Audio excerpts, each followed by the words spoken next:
2019, 2024లో ఒక ప్రభుత్వం మీద, అప్పుడు ముఖ్యమంత్రి మీద మాట్లాడటానికి అసలు ఎవరికైనా ధైర్యం ఉందా? ఒక ముఖ్యమంత్రిని అరెస్ట్ ఒక మాజీ ముఖ్యమంత్రిని ఆ టైంలో అరెస్ట్ చేస్తే రావడానికి ఎవరు లేరు రోడ్ల మీద.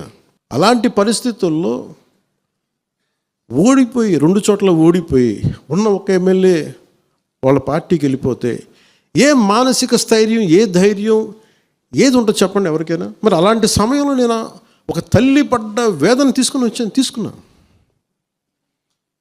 నాకే సరదాన 2 లక్షల మంది జనం మధ్యలో నడుచుకుంటూ వెళ్ళి ఆ సమస్యను హైలైట్ చేసి వాళ్ళు సిబిఐకి ఇచ్చారు.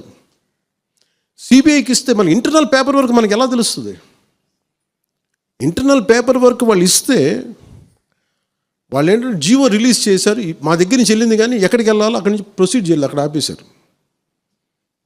హోంశాఖ నుంచి వెళ్ళింది సెక్రటేరియట్లో ఎక్కడో నెక్స్ట్ ఫైల్ ఢిల్లీకి వెళ్ళాల్సిన అక్కడ ఆపేశారు. మేము హోంమంత్రికి మేము సిబిఐకి పంపిస్తాం, పంపించేసాం అంటే లెటర్ చేశారు, లాక్ చేసి లాకర్లో పెట్టారు. ఇది జరిగింది.